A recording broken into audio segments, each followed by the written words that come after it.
I'm Christine Persichetti with this current news update. The gang that kidnapped those Christian missionaries in Haiti have put a price tag on their demands. $17 million, $1 million for each person they've taken hostage, including an 8-month-old baby.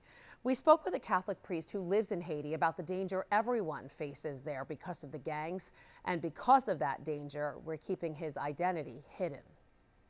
So it's dangerous, of course, especially the 6 last months. He's too scared to show his face or give his name, but this Catholic priest says he knows the risk he faces living in Haiti.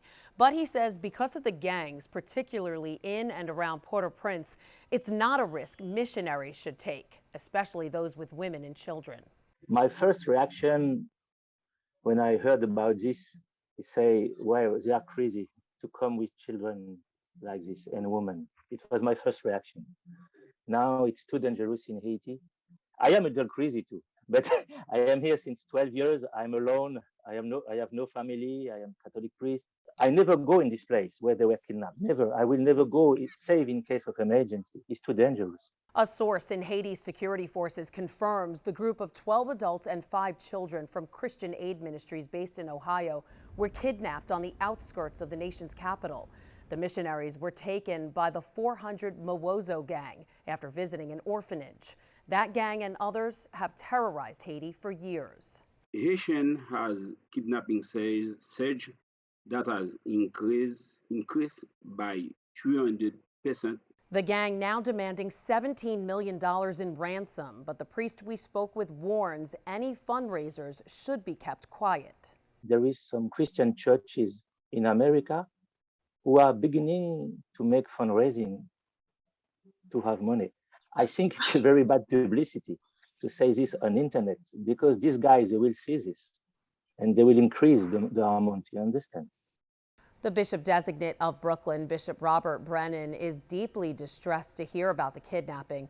The current head of the Diocese of Columbus, Ohio, where these Protestant missionaries are based, saying in a statement, "I pray for their safe return and for all their families. At the same time, I continue to pray for the people of Haiti who have suffered so much recently from earthquakes and tropical storms, as well as from political turmoil and violence." As Catholics, we join the intercession of Our Lady of Perpetual Help, patroness of Haiti, asking the Lord for peace. Another bishop and friend to the Diocese of Brooklyn, Bishop Pierre-Andre Dumas from the Diocese of Ansevo, is on the ground in Haiti as all of this unfolds. That diocese is just over 60 miles from Port-au-Prince, and he joins us now. And Bishop, as you know, there's a ransom of $17 million for these missionaries. That's a lot of money. I've read the gangs will actually negotiate a price, but who pays the ransoms? You cannot play with human life like that. I'm so sorry for that. My people was not like that. We in the church, we try to defend the dignity of human beings. Each human being, even you are not Haitian, you are not, I don't know, there is no question of color, question of identity. It's human being. Now, is money the only reason for the repeated kidnappings in Haiti, or do the gangs there have an ulterior motive? We don't know, because sometimes we have some political hands behind. It's maybe some religious motivation to keep people with fear and to not allow any trust in the country, and to also send a message to America. I don't know what I can say. I'm so sorry for what happened. And we, the church, will continue to pray. At the same time, we continue to express our solidarity, and we try to have some contacts to ask them, now it's time to do the good thing, to release these people. Police believe the 400 Mowozo gang is responsible for this kidnapping, and they're known as the most dangerous gang in Haiti, accused of murder and raping women. And as you know, women and children are among the abducted missionaries. So how concerned are you for their well-being?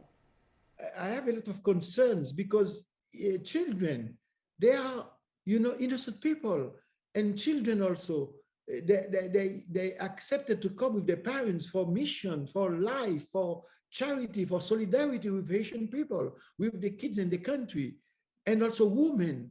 they have to reflect about what they are doing. And I ask them, do not touch this person, to respect them, and also to release them, because it's a crime against humanity what they are doing. All right, Bishop Pierre-Andre Dumas from the Diocese of Ancevaux, thanks for joining us, and please stay safe. Okay, bye. The Biden administration is asking the Supreme Court to step in and suspend Texas's 6-week abortion law. The Department of Justice says the Lone Star State circumvented the Supreme Court's rulings in Roe v. Wade. The Texas Heartbeat Act prohibits abortions after the detection of a heartbeat.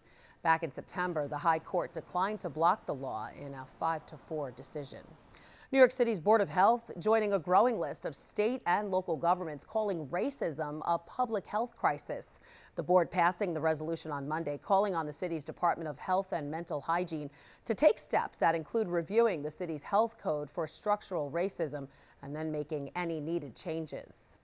And finally, a piece of Christian antiquity dug up from the briny deep. An Israeli scuba diver unearthing what's believed to be a 900-year-old sword off the coast of the Mediterranean. Archaeologists believe a Christian crusader carried it to the Holy Land. It's believed to be made of iron and measures around 4.5 feet long. The Holy Land has been a hotspot for religious and historical treasures for thousands of years. That is this Currents News Update. I'm Christine Persichetti. Thank you for joining us, because we are putting your faith in the news.